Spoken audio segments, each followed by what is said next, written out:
welcome to our session today on corporate advocacy, protecting and elevating your brand.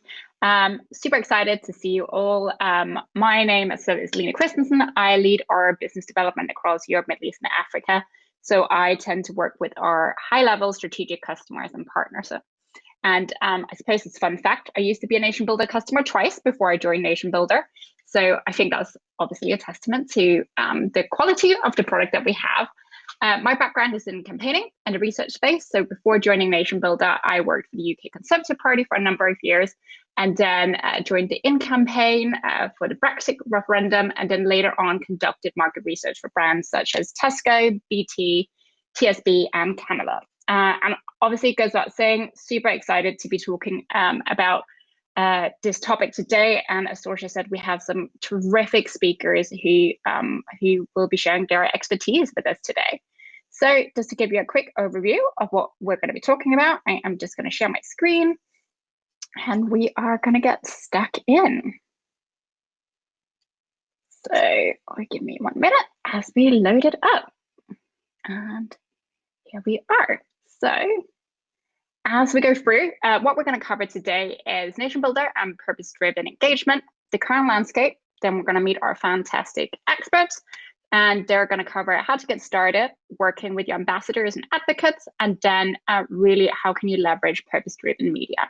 At the end, we'll have time for some questions, and then of course we also have our networking session that Sorcia mentioned, and that will really be an opportunity for you all also to meet and engage with the speakers and hear what they have to say. So getting started, NationBuilder and purpose-driven engagement. So NationBuilder really was started and funded with the belief that leadership tools should be available at an affordable price to everyone all over the world, no matter whether you want to organize your local community, raise money for a charity, or if you're a corporate entity undertaking purpose-driven engagement. Interestingly, we have female founders and the majority of our leadership team is female as well. We really work on a pay-as-you-grow pricing structure for our software. And in terms of like NationBuilder and what we do, we are actually the world's leading platform. And it seems like my slide has frozen, which is always good fun. So let's just go and there we are. So we're the world's leading platform to engage your community and moving them to action. And we currently operate in more than 100 different countries, and we actually also work with more than 100,000 organizations. We're perhaps most known for our political work, so working with political parties and candidates who run for office. And some of our most recognizable customers have been major UK political parties and candidates, including the last two prime ministers. We've also worked with both sides of the EU referendum and Macron's En Marche. So although political campaigns have been very much at the core of our business since we first started, we also do a lot of work across nonprofits, advocates, and advocacy and the corporate space. So we serve prominent brands, and we have worked with the likes of Apex Clean Energy, All Saints O2, and many others as well. And while what we can really say is brands who succeed with our software hail from a variety of industries. So it's not like we only work with one sector or another, but what they really do tend to have in common is one shared goal, and that's the desire to lead with purpose-driven engagement. So really excited to get stuck in and talking about that today.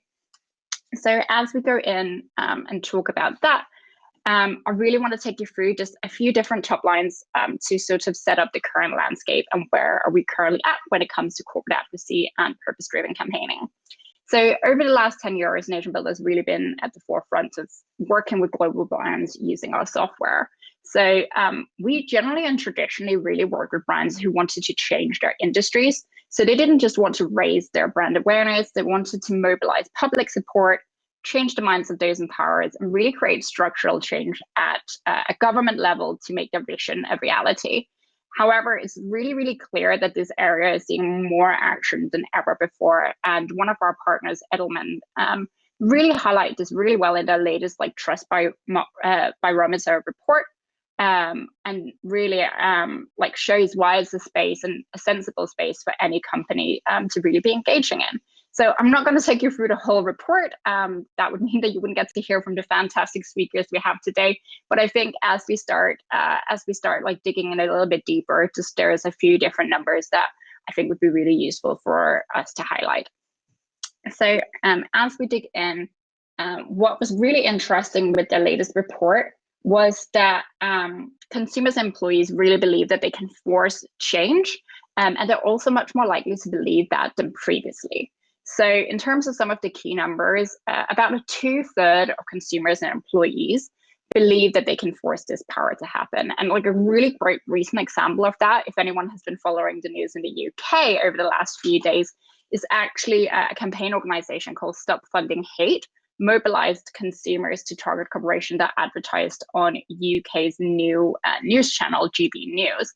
And as I think of last night, 7 large companies had already pulled the advertisement as a response to this pressure from consumers, IKEA being one of them. And similarly, what the report also actually shows is that 50% of employees are more likely than last year to voice their objection to the management or engage in workplace protests, which probably is one of the reasons why we're actually seeing quite a lot of public letters at the moment from employees. So anyone who's been following the news, I think it was last week, Apple employees pushed back against returning to the office in an internal letter that was then leaked to the press. And also a couple of weeks ago, Facebook employees wrote an open letter to the executives around the moderation policies and also the conflict in Gaza. So there are a number of different like public examples of how both consumers and employees really becoming much more engaged in forcing change. And now in terms of some of the other numbers that was really interesting from the report that I want to highlight as well before we go in more deeper is that 86% of the people who was surveyed in the report also said that they expected CEOs to publicly speak out about societal issues. So there's no longer just an expectation that corporations and brands don't have a voice in these conversations. So from anything from job automations to the pandemic to diversity, consumers and employees are expecting the CEOs to talk out. Now that was really interesting in terms of 48% of people who were surveyed in the report actually said they did trust CEOs, which to me definitely demonstrates that they're not necessarily the most successful or effective messengers of delivering those messages. So what's the solution really? So it comes down to engaging your people. So it's one of the things that we're super passionate about at NationBuilder. We believe is deeply important for any brand or any organization. And actually a Nielsen study a couple of years ago has found that 93% of people globally are more likely to act based on a friend referral than any other forms of communication.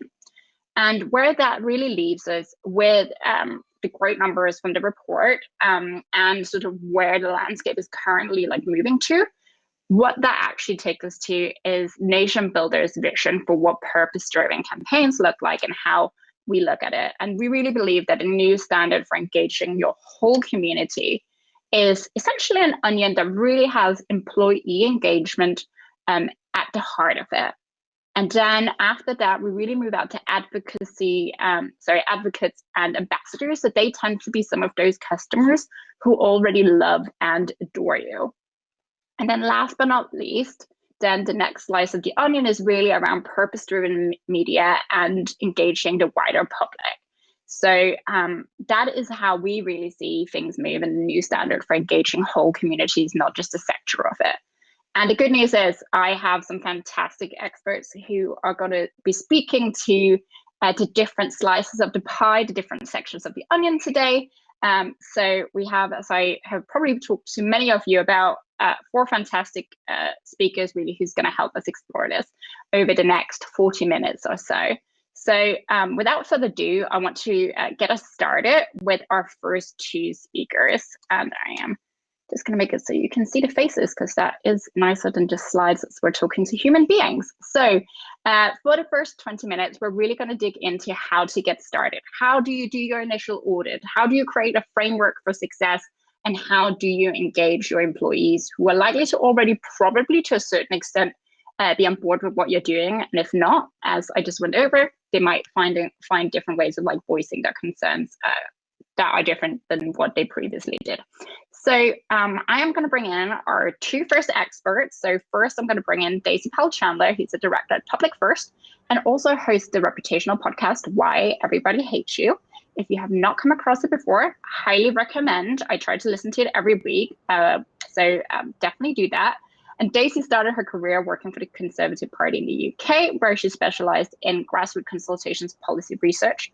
During the 2010 general election, she served as David Cameron's briefing officer.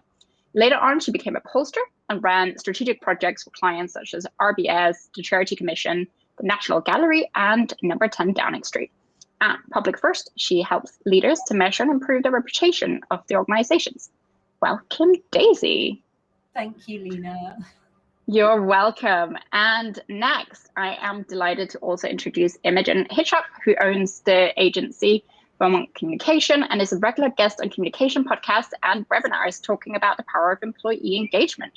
The company, interestingly, has worked with more than 150 companies, trained more than 2,500 people, and astonishingly, I love this fact from their website, Imogen estimates that her team has drunk more than 11,000 cups of tea. So that sounds like a lot of cups of tea, but I love that. I thought that was really interesting. She also specializes in communication strategy and planning, message development, employee engagement. And she's worked with anyone from, big multinationals like Pfizer, Cardinal Health, and Nestle to budding technology startups. So I am so delighted that she's joining us today. Welcome, Imogen. Hi, Lena. And to kick us off, so obviously two hugely impressive women who are experts in this space. And ladies, again, thank you for joining us. And as I said, I think on a couple of occasions, I really could listen to the two of you talk for hours, which I really hope will be a podcast at some point. So in the next 20 minutes, I really want to let you dig into what you do best, but I have a couple of questions to get us started. So the first one is, there seems to be a lot of information out there for people who want to get started on this journey. And where does somebody even start? And does the starting point differ whether you're in a comms role, public affairs, or whether you hold a ESG role? So maybe we could start there. Where to start, Daisy? I think we should start with you. Thanks for that. I suspect our answers are going to be similar, but from different directions on this one anyway. So I think where you start is you start internally. You have to look really closely at your organization. And I think Lena made a good point, is that different if you come from a comms direction or an ESG direction or a strategy point of view? No, because I think probably your first step is to get all of those different roles in a room and to understand, what do you do as an organization, whether you're a profit, not-for-profit, whoever you are, what do you do? Where can you have the biggest impact? What demand is there? What need is there in your community? And by community, you might be looking at a global community. It might be a very local community. It might be about a very specific kind of person or customer that you serve. What do they need? What do they want? And then also, what are you interested in? What are you good at? And this really feeds into this point about purpose and authenticity. And I think when you put all of those things together, what you end up with is a delightful Venn diagram. I love a diagram. And when you find issues that are in the middle of this, things where there is a need amongst the people you care most about for change, where you can make a substantial impact by getting involved, and where your internal audiences are interested and also really good at doing that thing, that's probably the place where you should be getting involved. And I think once you know what you're supposed to be doing, the route to what you do next about it and how you put that into action is far easier, because you have authentic internal buy-in for that. Yeah, and I think that's absolutely key. As I would, being a huge advocate myself for employee ambassadors, I think you start internally and you start small. You're not going to be able to change the world overnight. You're not going to be able to solve everything at once. So you need to prioritize. You've picked a topic you care about, society cares about, your customers, about your employees. Do they care? Oh, what? Oh, she's back. I think. What a cliffhanger. That was a cliffhanger, Imogen. No. Oh, I was on a flow there. Okay, I was just saying, once you pick that topic, as you're talking about that Venn diagram, you need to think about your own culture, your own values within the company. Is this something you can authentically talk about? For example, if you want to talk about mental health policy, for example, you need to look inside. Do you have flexible working policies? Are they real flexible working policies? What's your culture like? Do your leaders have unwritten rules about answering emails on weekends, things like that? Unless you're practicing what you preach, that authenticity that we're looking for in advocacy completely goes out the window. You know, advocacy is not a competition. We don't all want to be the most good company in the world, but we do need to be authentic, and we do need to advocate for things that we believe in, that fit in with our purpose, with our values, and with our culture. I think that's so true. And I think you only have to look at what's happening with BrewDog at the moment. Lena had some other good examples about companies that have been caught out by acting in a way that is contrary to what people would expect of them. And BrewDog are a company that have a record of talking about how companies and governments should be better. So over the past week, they've then had a public staff letter about hostile working environment, a very macho culture, and also, I think most damaging perhaps, not living up to their promises on things like donating to charity and taking positive social action when they have said they will, and when they've pledged support to particular causes. And it's really difficult as the leader of a brand like that to then win back that authenticity. If you've been sort of outed as not doing what you said you would do, that has a really big negative impact. And the one thing that may save BrewDog is that because of all the good work they have put in, they do have a sort of wellspring of positive feeling that if they can show they're making positive steps to address these criticisms, they have that foundation of trust that they can work from.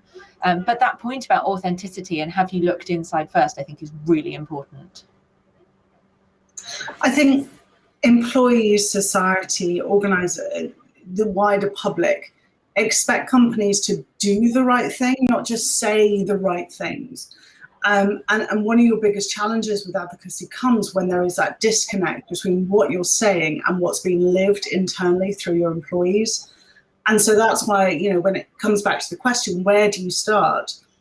This internal focus, this understanding what is happening inside your own business is absolutely key before you even start thinking about going externally. Mm. And I think it's not bad to start small either. I think small efforts are better than no effort at all, and actually can be better than one big effort that isn't aligned with your values and your purpose and you don't have authenticity with. So when you're thinking about advocacy, have a think about, you know, what are you capable of doing? What budget, what resource do you have? But also, what are you willing to do? And is your organization willing to put itself out there, put its head up above the bunker? Or is it going to be more of a quiet form of advocacy? What's success look like for you? I think is an important question to ask. That's so interesting. Sorry to jump in, Daisy, but I think that's such an interesting point that I think makes me think about as different organizations are thinking about embarking on this great adventure. You know, should they do it, and what's the opportunity cost of not doing it? I'd love to understand that a little bit better. I think it's interesting when you look at advocacy, particularly when you look at coming from an internal comms background. I take this quite personally, but the first objections from senior leaders is always how much is it going to cost, and what's the return on investment. Mm-hmm. And I think when it comes to employee engagement, it comes to advocacy, you have to look at it the other way. What is the cost of you not having a team of passionate internal ambassadors? What is the cost of not taking part in a conversation that matters to you and your brand? And so when we look at corporate advocacy, I position it like adding to your trust piggy bank. You were talking about this earlier, Daisy, with BrewDog. You need to save up that trust and influence from when you really need it, because that reputation is priceless. And if you manage to build that up in the good times, any hit taken in the bad times is likely to have less impact, or you'll be able to bounce back quicker from it. So any advocacy is about building that trust. Yeah, and I think that's completely true. And I would just build on that by saying this is also true in the external space. So if you look at, for example, if there's new regulation or new legislation being brought in your industry, who does the government go and talk to? Who does the regulator go and talk to? They go and talk to the people that are showing leadership in those areas. And I quite often get clients saying, well, we just really would like to be part of the conversation about this new paper that's coming out. It's like, well, the problem is you're seen as the laggards in the industry. Why would they come and ask for your advice? You're not seen as forward thinking this. And the same is true of customers. If they're looking for leadership on issues, they're going to come to the people who are putting forward an interesting point of view. They're going to remember a message that stands out. So if you're not putting in that work to be heard on interesting issues in your industry or that relate to your community, I think you have to wonder what exactly you're missing out on there. You're missing out on building a leadership position. You're missing out on building a relationship with a bunch of stakeholders who are really important to the forward momentum of your business. And I think coming back to that point about the trust piggy bank, it matters across all of these. It matters to how much it costs you to hire people in the future and how hard it is to find good people. It matters to your regulatory background. It matters to you building new customers. And if you look at, to take a much older example, we've all been talking about things that are in the news at the moment. I heard a lovely anecdote about Marks and Spencer during the horse meat scandal, which is an age ago. There are probably people on here who literally don't remember it, but during the horse meat scandal, the journalists were calling around all the supermarkets every day to discover what the latest product had been discovered that had something awful in it, and they rang Marks and Spencer's every morning, and Marks and Spencer just pick up the phone like, no. And the journalists were incredibly disappointed, but actually Marks and Spencer's have that level of trust that means that then when they do make a mistake, or when another women's wear collection is a bit of a dud, or whatever the latest thing is for them, everyone trusts that they don't make the mistakes on purpose. There is a foundation of goodwill there that means people think, well, they'll probably sort it out. Like, it'll be okay. Because when it matters, they turn up and they do good things. And I think there's so much we can learn, though, from organisations like Marks and Spencer's, like your Unilevers. I think BP are doing amazing work at the moment around corporate advocacy. And I think we shouldn't be scared to learn and borrow with pride from some of these organisations. What are they doing that's really making a difference? And what can we learn as organisations that we can borrow and steal with, sort of steal and do in our own way? But what is it that we can learn from these bigger organisations who are being asked the questions? And I think part of it is confidence. We've just done a really big piece of work on what consumers think around sustainability and responsible business actions.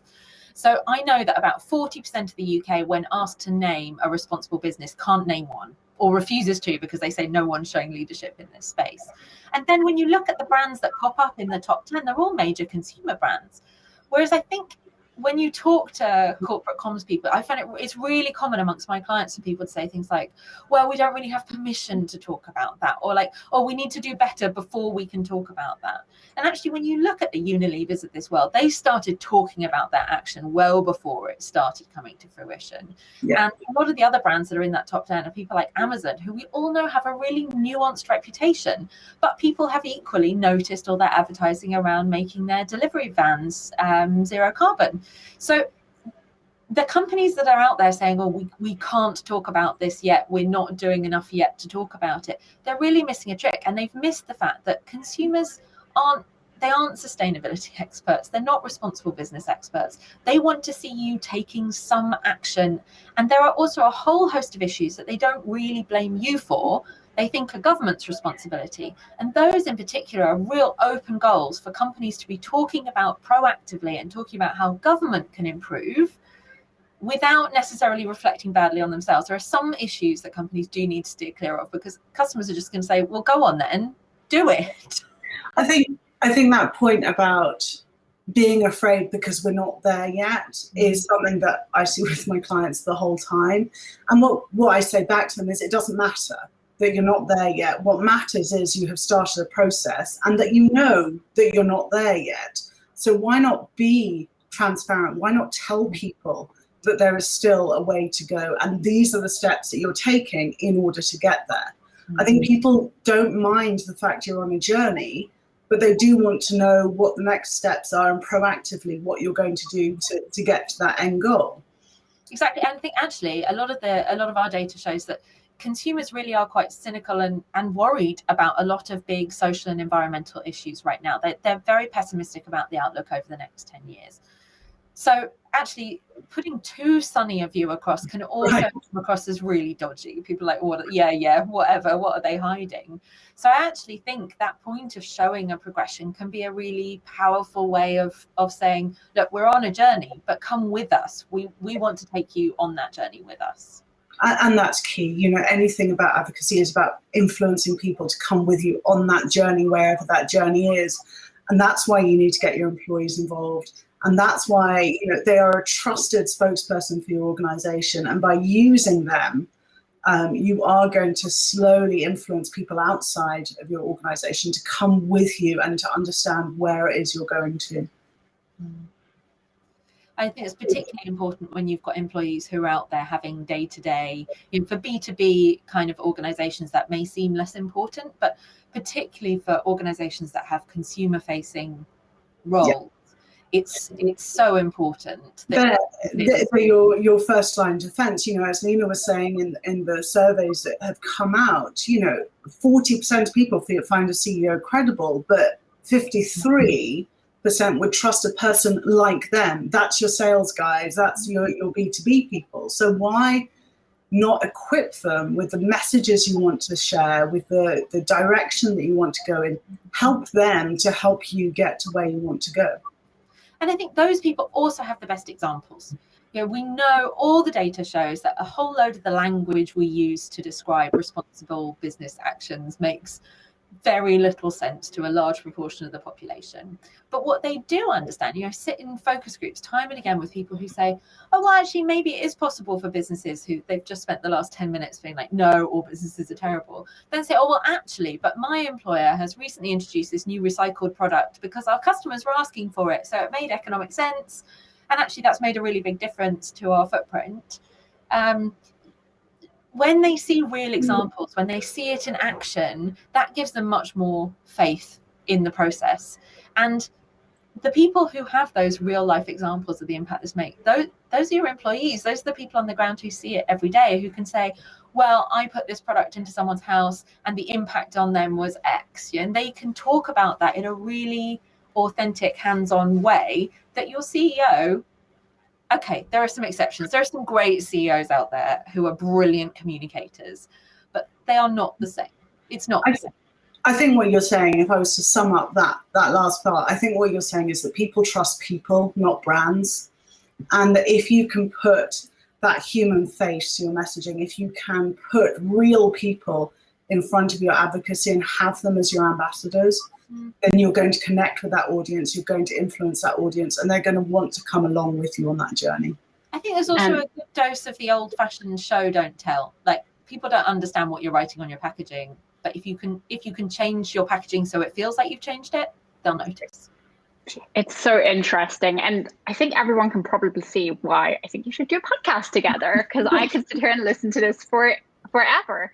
But I think it's so interesting what you both spoke about in terms of like trust and like authenticity, and how important it is if you are going to embark on this journey. But also I think it's really, really interesting, Imogen, your last point in terms of people trust people like themselves, right? Like they don't necessarily trust CEOs, they don't necessarily trust the brands, but hearing it from somebody like a real person makes all the difference. And really good advocacy, good purpose-driven engagement is all about people, is really what it comes down to. And as a company, even if you're not there yet, I really love that part about it's a journey, and it's taking your employees, it's taking your customers, and hopefully the general public along on that journey. You don't have to be perfect to get started. And actually that fear of being perfect, like, it's a lot worse not doing anything than starting small and then building from it. So I thought that was fascinating. And also actually like really teases us very well for the next speaker that we have. So thank you both. I really appreciate it. And I'm delighted to introduce our next speaker, who is going to talk more about how do you really find your ambassadors and advocates and have real people come and help make those arguments for you, being the effective messengers. So Sam Lockwood is the founder of Brand Response, a leading consultancy for purpose-driven digital campaigns. He has worked with over 40 organizations across Europe and the US, including Wise, O2, and Unilever. And NationBuilder, we work really closely with Sam and his team. They're terrific. We've done it for many years. And they're really specialists in combining that like unique blend of technology, creative design, and data to help their clients grow movements and win campaigns. So I am so excited, Sam, that you're joining us today. And I know that you're going to take us through some of the products that like you've developed to help brands do this better. So welcome, Sam. Thanks, Lena, and thanks, Daisy and Imogen. That was a really insightful talk, and I'm not sure I can top the eloquence with which you set out the landscape there of corporate advocacy. It was really powerful, especially on the side of kind of this theme of trust and people trusting people. That really follows through right into our product work and the work we do for different brands. I'm just going to share my screen so that you can I can take you through some of our work and examples of how to use NationBuilder as well in this space to kind of maximum effect. So I will just set this up.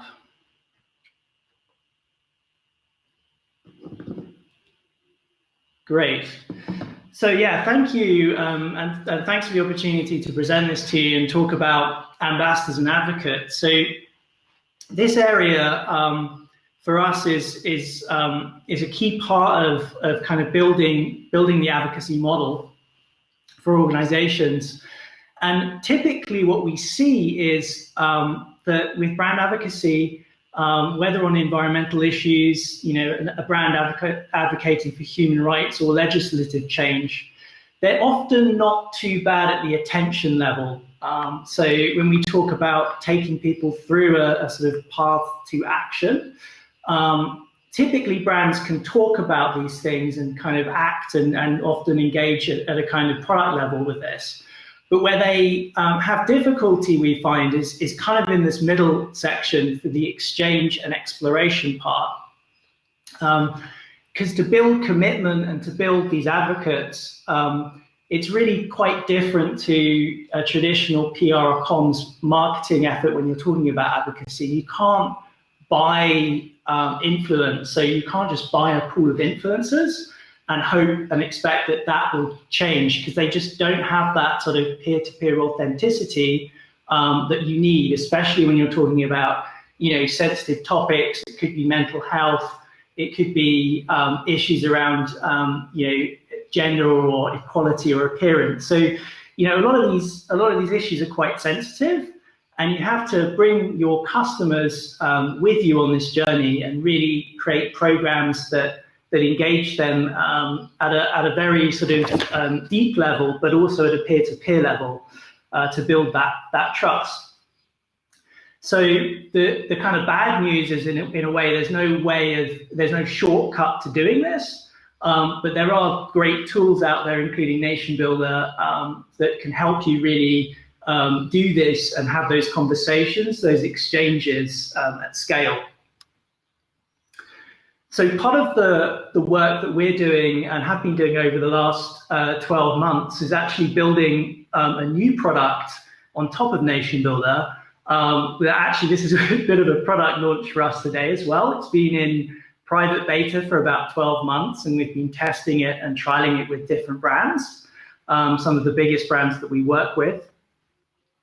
So Action Flow is a tool that allows you to turn these conversations into action in a kind of best practice way and an automated way that creates authenticity in those kind of conversations. I'm going to show you a kind of example of how it works today. And I'm going to take you through a brief demo of the system and the software. So we've engaged around, so far in our trials, around 50,000 actions and conversations to customers with Action Flow.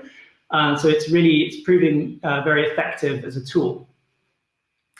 So with Action Flow, how it works at a very sort of top level is we sign up customers through conversations to create a personal dialogue about a particular topic or issue.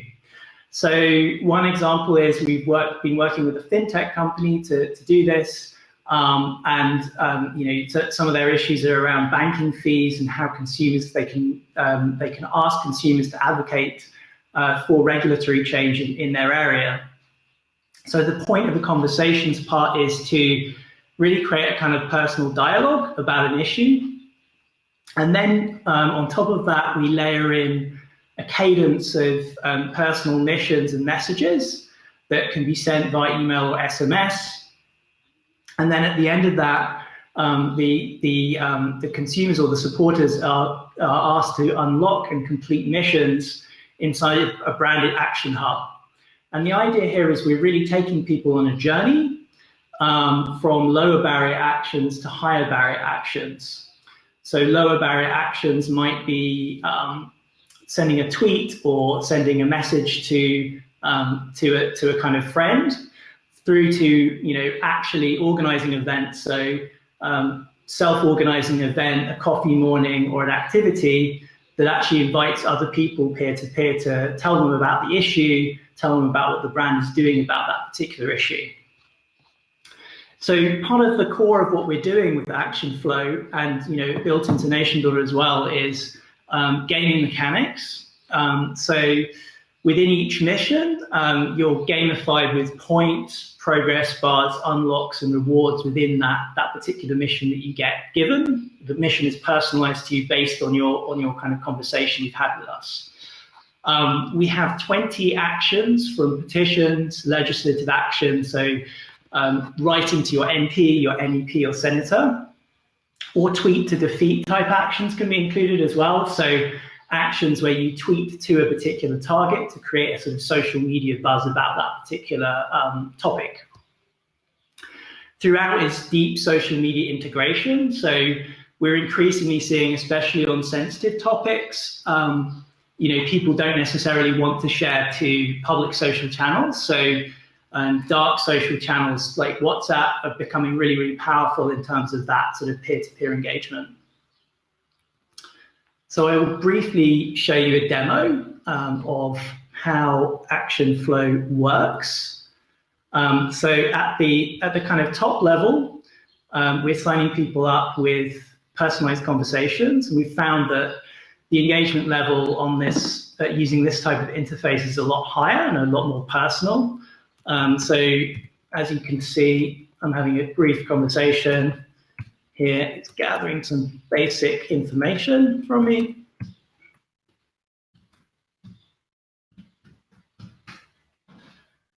And then I'm being asked about particular topics around the issue that I'm particularly interested in. And after I've kind of completed this process, I will be taken to a personalized action hub, which will ask me to do particular tasks, and these tasks will be sent to me. In this instance, I'm being asked to share a story with particular friends about why I care about this issue. As you can see, I can share directly to WhatsApp through the WhatsApp API, into WhatsApp groups, for example. I can complete other tasks, for example, hosting coffee mornings, etc. As I go through, I'm earning points, I'm seeing different challenge levels that I'm at. I can see how many people I've recruited, earned badges, and unlock rewards, and so on.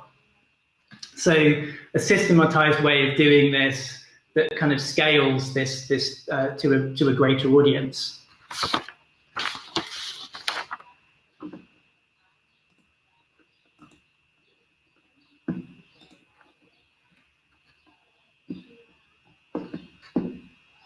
So my screen is being a little bit slow, but we're back, I think.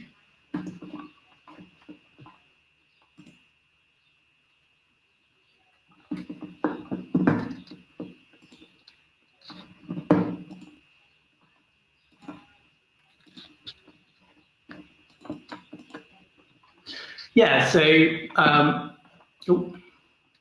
okay. Having a few issues, I think it's Chrome related, but hopefully we will load up. Here we go. So yes, the last point, why do this? So going back to a lot of the things that Imogen and Daisy were talking about. So we often get asked, again, at the kind of board level or at the brand owner, director level, why do this? So four key points that we always come back to. Number one, this drives brand equity, and in all of the surveys that I've seen, it really drives drives purchase intent for the brand. So whether it's a business-to-business brand or a business-to-consumer brand, this will be true in each case because of that trust level, the enhancement in trust level. The second great point to make is that you have a great opportunity here to enrich and expand your first-party data pools. So by engaging in this type of activity, you're growing your email list, you're growing your pool of data, your behavioral data, as you take people through these types of activities.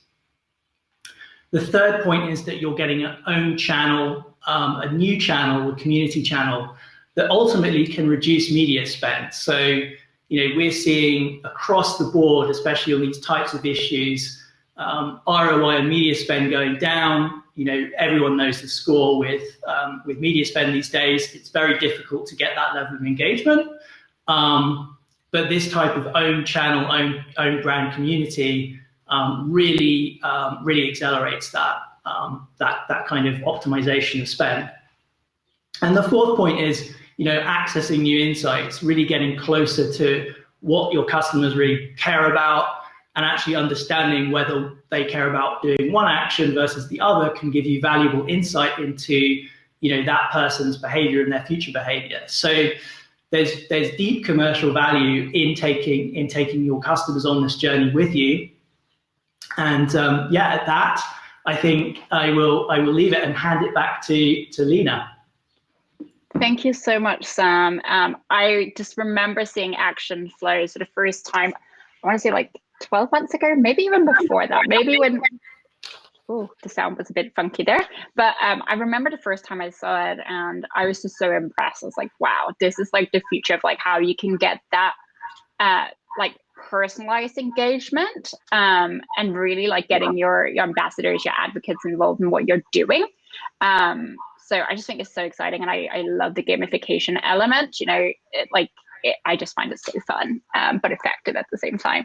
And what I really want to, so thank you very much for that, Sam. And what I really want to pick up on was the third point, which was around like reducing media spend that maybe aren't as effective as, Sam, I think you're still, if you don't mind muting yourself, sorry about that, but I think I can hear a bit of an echo. Just sound, there we are, perfect. I can hear myself, which nobody ever really likes. So really great like points about why it makes commercial value. And I think that third point around like media spend not perhaps being like super effective when it's just like messages being like bombarded at you, which like is a really great segue actually to bringing in Sasha, who is the executive director at Action Button, because I absolutely adore what Action Button does when it comes to being really smart and getting engaging advertisement out in the world. So Action Button connects people with organizations like purpose, like your organization's purpose in the moment when they're most ready to act. They work with fantastic brands, including L'Oreal, they work with General Motors, Amazon, and really their interactive technology is all about like embedded online content that makes it easy to take that instant action on the news that you read, so taking action in the moment. So Action Button and Actionable bring together the world of content, social impact, allowing organizations to expand and engage their audiences in a transformative way So really, they have a mission that's very, very aligned with NationBuilder. They provide people with the tools they need to affect change. So I will let Sasha talk about purpose-driven media and how you get that level of engagement versus like traditional like media spend and engagement, I suppose. Wonderful. Go for it. Thank you, Lena. I just want to make sure you're able to see my slides. I've just shared my screen, and I will jump right in to kind of continue the dialogue that we've been having today, really about authenticity and making sure that you're pulling the thread all the way through with your initiatives.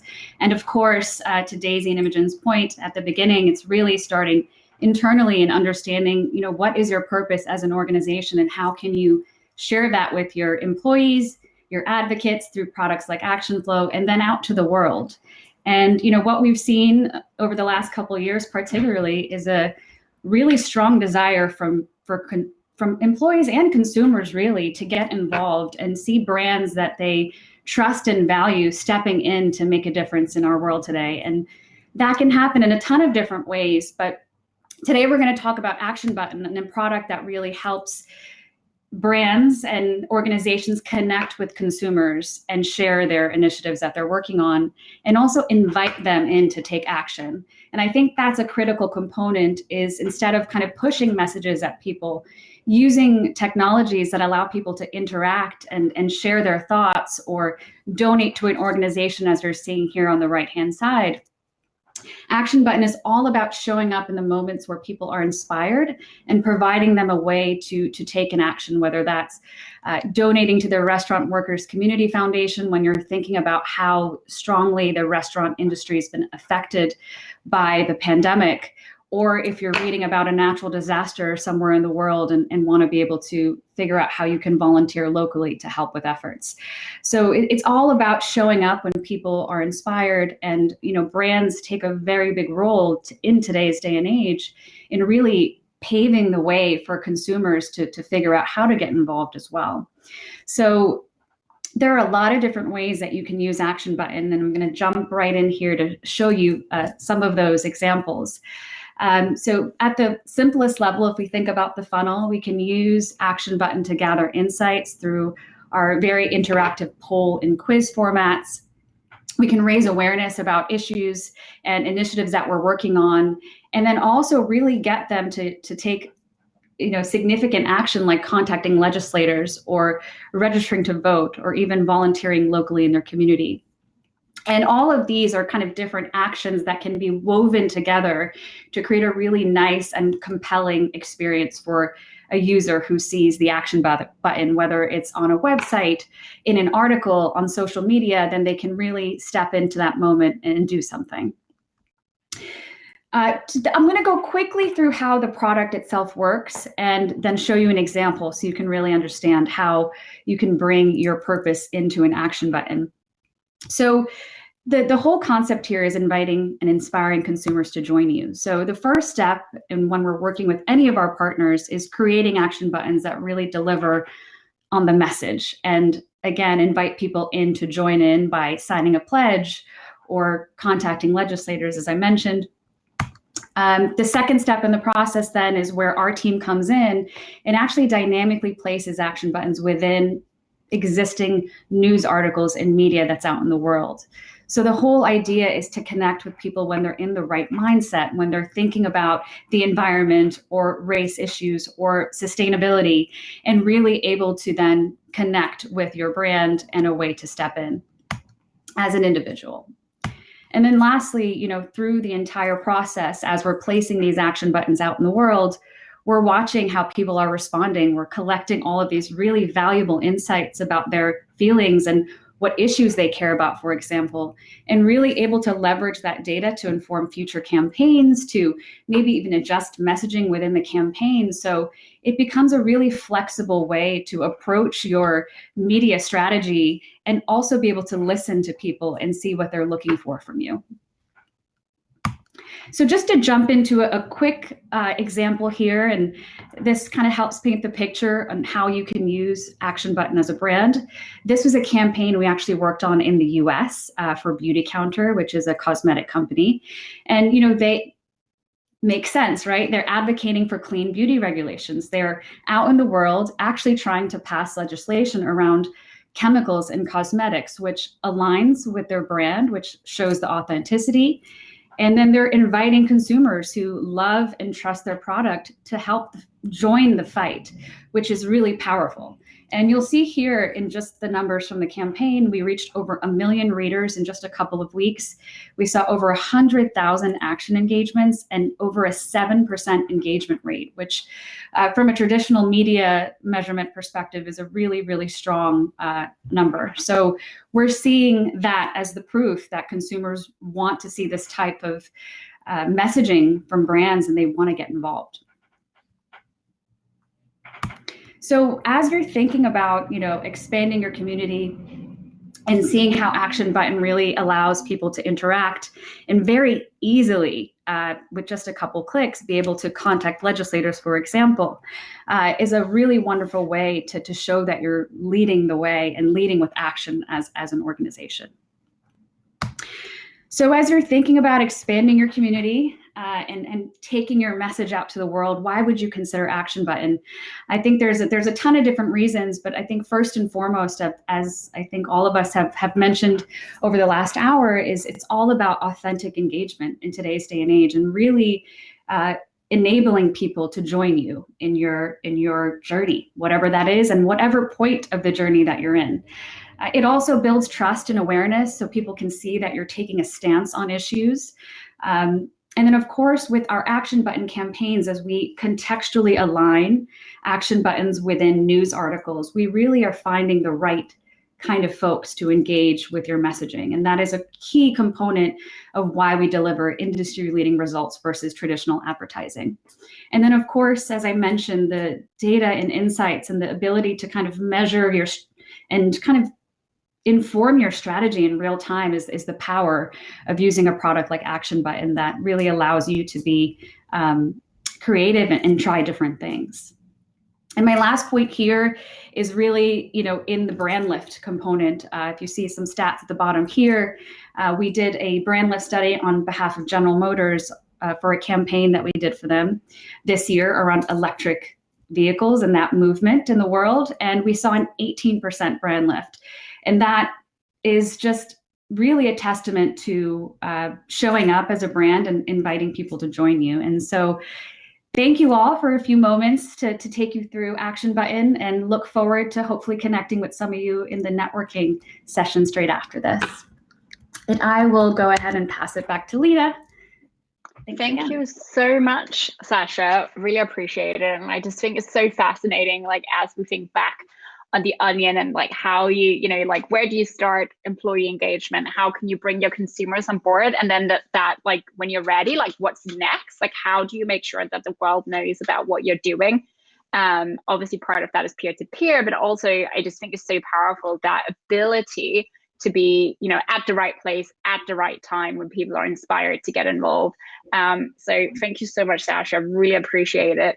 And I suppose now what really, with the 5 minutes we have left in this format, if anyone has any burning questions, please do feel free to put it into the Q&A or the chat, and we can let the speakers answer away even, although I'm sure you'd also love to ask yourself different questions, or different speakers different questions.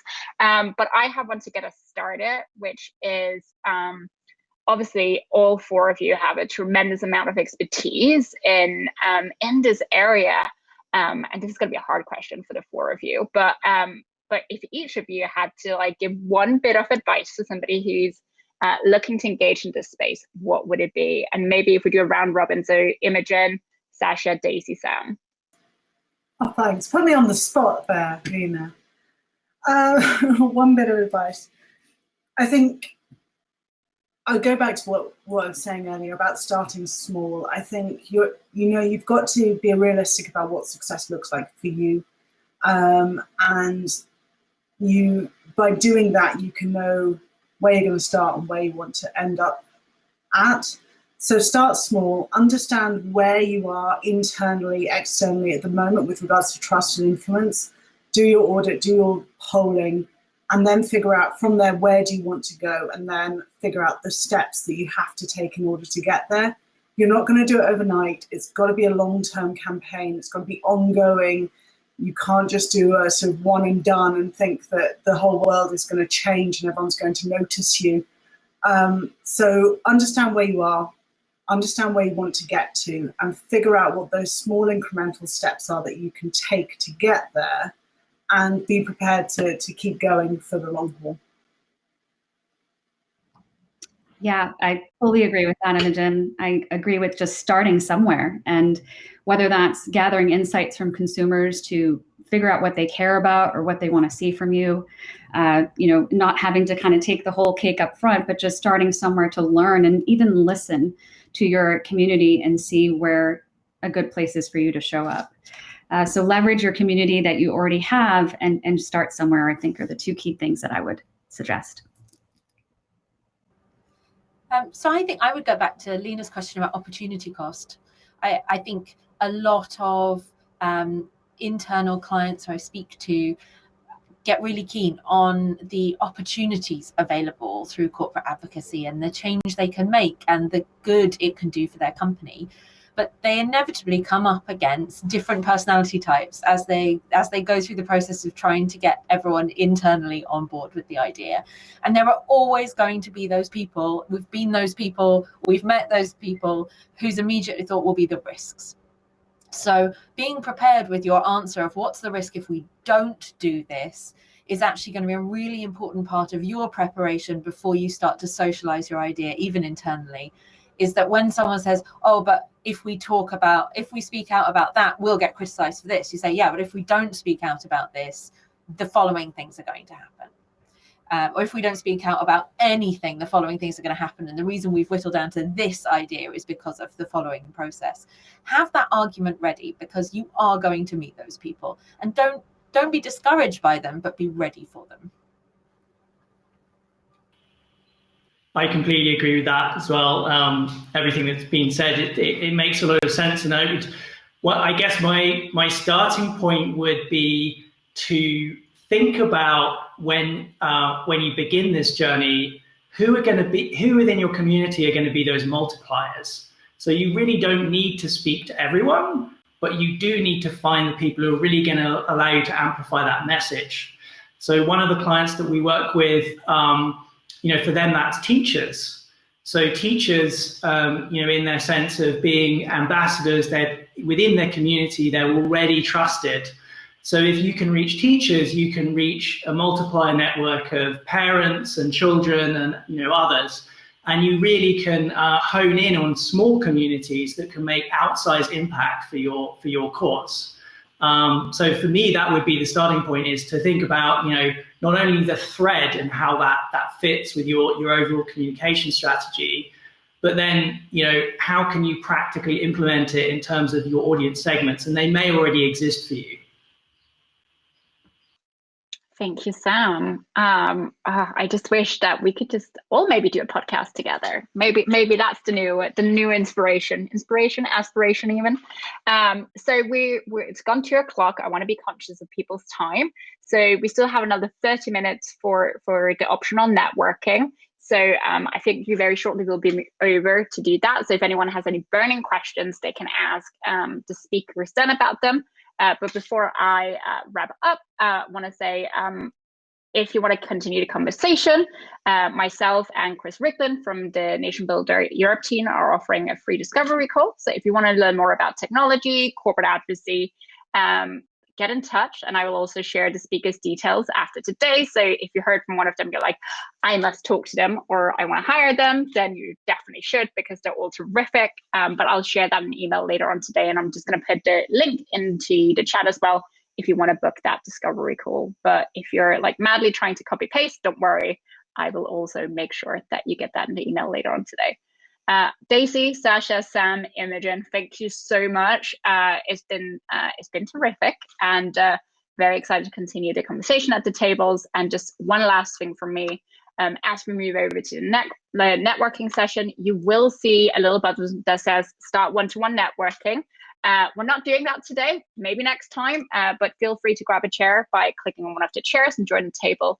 and you can ask questions, share your views about how all of this content landed. Thank you all